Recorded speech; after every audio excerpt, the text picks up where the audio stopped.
এই কে তুমি? যাও অন্যদিকে গিয়ে বসো। এদিকে আসো। ওখানে এইভাবে দাঁড়িয়ে আছো কেন? আপনি তো কইলেন ওখানে গিয়ে দাঁড়াইতে, এই জন্য দাঁড়ায় আসছি। অন্য কোথাও গিয়ে দাঁড়াবো। যাও।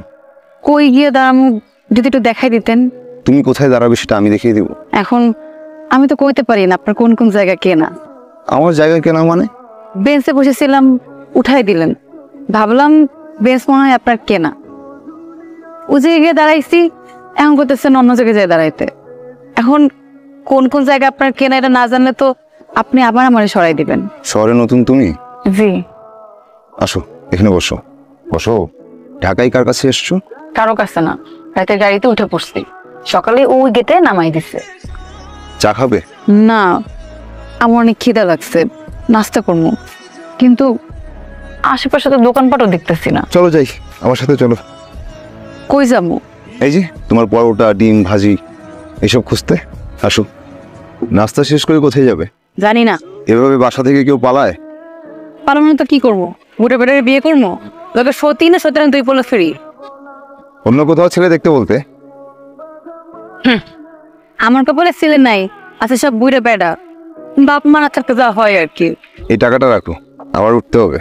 টাকা কি জন্য? রাখো, নাস্তা বিল দিও। রাখতে পারে। আমার কাছে টাকা আছে, আপনার লাগলে আমার কাছ থেকে নিয়ে যাইয়েন। আচ্ছা আচ্ছা আচ্ছা আচ্ছা, আমার লাগবে না। টাকাটা ব্যাগে রাখ। আটকাও। শোনো, এটা ঢাকা শহর। তোমার কাছে এত টাকা আছে যদি জানে লোকে, তুমি কিন্তু ঝামেলায় পড়বে। আচ্ছা, আমার অফিসে যাওয়ার সময় হয়ে গেছে, আমি উঠি। আচ্ছা। অফি, আপনি আবার আগে পড়লেন? কোথায় ছিলে তুমি? হাত ধুতে গেছিলাম। ব্যাগ যদি কেউ নিয়ে যেত? চক্ষু বুঝতে জীবন হাতে লইয়া ঢাকা শহরে ঢুকছি, কই যাবো কি করবো কিছু জানি না, আর আপনি আছেন ব্যাগ লইয়া, লইয়া গেলে লইয়া যাইবে। আচ্ছা, তুমি আমার সাথে চলো। আচ্ছা, তোমাকে কোথায় নিয়ে যাচ্ছি তুমি জিজ্ঞেস করলে না? কোথায় লইয়া যেতেছেন? বিক্রি করে দিতে। আমার আর কেটা কিনবো, কিনলেও 2 সেটটা বুড়ে বেড়া কিনতে পারে, লাগে সতীন আর বাচ্চা ফ্রি। তুমি পড়ালেখা কতটুকু করেছো? ইন্টারে গোল্ডেন পাস ছিল, তারপরে আব্বা আকাশে, তার 2 মাস পর আম্মাও। জীবনটা আমার কখন ফাইট হয়ে গেল। বলো কি, ইন্টার পাস করেছো, কিন্তু তোমার কথার এই অবস্থা কেন? কেমন অবস্থা? না কিছু না, শহরে আসছো, কথা বলতে একটু গুছিয়ে বলা শিখতে হবে। আচ্ছা। আচ্ছা না, বলো আচ্ছা। আচ্ছা ঠিক আছে। ঠিক আছে। এটা আমার বাসা, আপাতত তোমাকে এখানেই থাকতে হবে। আর আপনি? আমার থাকার জায়গা আছে। তোমাকে আমি একটা চাকরি ব্যবস্থা করে দিব, আর একটা বাসাও খুঁজে দিব। হ্যাঁ, আপাতত এখানে থাকতে হবে, পারবে না? কিন্তু আপনি আমার লোক এত কষ্ট কেন করবেন? কারণ তোমাকে আমার পছন্দ হয়েছে। শোনো, আমার বাসাটা একটু অগোছালো, তোমাকে একটু কষ্ট করে গুছিয়ে নিতে হবে, পারবে? পারবো।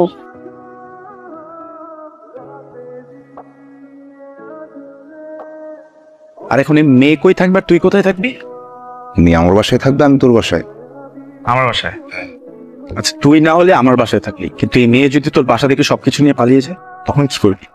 কিসের পালাবে? কোথায় পালাবে? কোথায় পালাবে সেটা কি তোকে আমাকে বলে পালাবে? তোর না কোনো ধারণা নাই এইসব মেয়ের সিন্ডিকেটের ব্যাপারে। তোকে কেটে টুকরো টুকরো করে ট্রাঙ্কে ভরে নদীতে ফেলে দিবে, তখন কি করবি? তাতে ওর কি লাভ? কি লাভ সেটা তো ও জানে, সেটা কি আমি জানি? আমি কি ওদের সিন্ডিকেটের লোক? আচ্ছা, তুই আমাকে একটা প্রশ্নের জবাব দে তো, মানে তুই এতক্ষণ আমাকে যে কথাটা বললি, এটা কি কোনো গল্প নাকি সত্যি সত্যি মেয়েটাকে নিয়ে তোর বাসায় উঠছিস? আচ্ছা না, বলো আচ্ছা। আচ্ছা, আপনি আমার এত কষ্ট কেন করবেন? কারণ তোমার আমার ভাল লাগে।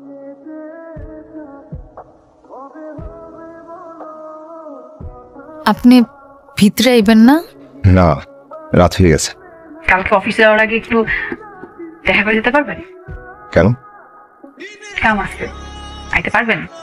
আচ্ছা ঠিক আছে, এখন যাই। যাওন নাই, কোন আসি। আচ্ছা আসি। এসব কোনো ঝামেলা আছে, এ মেয়ে একদমই সুবিধা।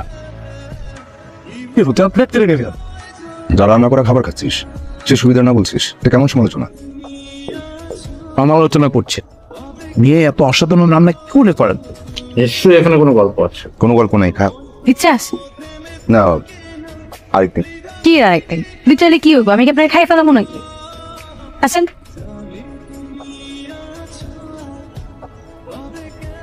এই বাসাটা আসলে তোমারই থাকা উচিত। আমার নাম হাসি। আমি যেই ঘরে থাকবো সেই ঘর হাসবো। ঘর হাসলে মন হাসে, মন হাসলে হাসে শহর, গ্রাম, আসমান। বাহ, সুন্দর বলেছ তো। ঘর হাসলে মন হাসে, আর মন হাসতে হাসে শহর, গ্রাম, আসমান। ধরো, তোমার রান্না কিন্তু অসাধারণ। নাও, এটা কি? গিফট। এটার ভেতরে সিম ঢুকানো আছে, মাঝে মাঝে আমরা কথা বলবো, ঠিক আছে? সালাম আলাইকুম ম্যাডাম। ওয়ালাইকুম সালাম। সম্রাট, গাড়ি থেকে ব্যাগগুলো নামাও তো। আমির ভাই তো বাসায় নাই, মাত্রই কই জানি গেল। আমি আছি উপরে। কি বললে, কে আছে? থুকু ভাবি না, ছোট ম্যাডাম। আর ম্যাডাম একটা কথা, আবির ভাই বিয়ে করলো, একটা চিনিও খাওয়াইলো না, এটা কোনো কথা কোন? এখন আমি তোমাকে খাওয়াবো। ঠিক আছে। যাও, ড্রাইভার আসো। এইসব করার জন্যই তুমি আলাদা বাসা নিয়ে থাকো। ওই বাসায় থেকে সারাদিন তোমার আর বাবার ঝগড়া শুনবো, কোনো শান্তি আছে? তুমি যে শান্তি খুঁজে বেড়াও সেটা পেতে হলে অ্যামাজনে গিয়ে থাকতে হবে। কিন্তু আমার প্রশ্ন হচ্ছে, অপরিচিত মেয়েকে তুমি কি করে বাসায় ঢুকাও? এতটা বোকা তো তুমি না। মেয়েটা বিপদে পড়েছিল তাই এনেছিলাম। এই শহরে কোন মানুষ কোন কারণে কে সেজে কোথায় থাকতে পারে সেটা বোঝার বয়স তো তোমার হয়েছে, তাই না? এই ড্রয়ারে কি কি ছিল তোমার? ড্রয়ারে কিছু ছিল না। এখন তো তোমার পেটে ছুরি বসালেও তুমি স্বীকার করবে না যে কত টাকা ছিল এটার ভিতরে। যাক, টাকা পয়সা গেছে যাক, কিন্তু তোমার যদি কিছু হতো? আমি তো ওকে আগে সাবধান করেছিলাম, আমার কথা একদমই শুনেনি। তুমি এতদিন এসব কিছুই আমাকে জানাওনি কেন Kayes? I am sorry aunty. এখন থানায় যাও, গিয়ে পুলিশ রিপোর্ট করো একটা। দাঁড়া, মা, থানায় যেতে হবে না। আমি বলছি তো, আমার ড্রয়ারে তেমন কিছুই ছিল না। ড্রাইভার, গাড়ি থামাও। ডিক্কি থেকে মেয়েটার জিনিসপত্র সব বাইরে ফেলে দাও।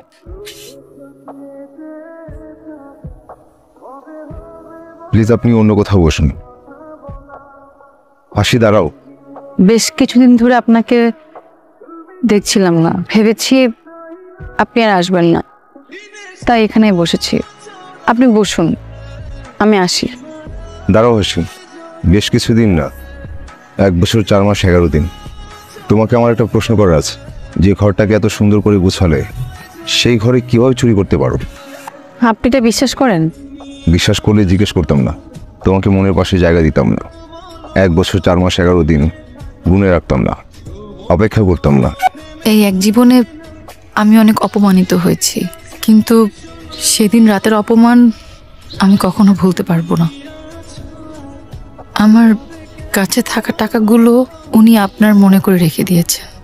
সেদিন রাতে আপনার বাসা থেকে বের হয়ে যাওয়ার পর আমি বুঝতে পারি এই শহরে টাকা ছাড়া কেউ কিছুই না। আমার কপালে যে কাটা দাগটা দেখছেন, এটা আপনার মায়েরই দেয়া। আমি যতবার আয়নার সামনে দাঁড়াই ততবার আঘাতের কথা মনে পড়ে। যত যাই হোক, এই 1 বছর 4 মাস 11 দিন আমি দূর থেকে আপনাকে দেখেছি। 1 বছর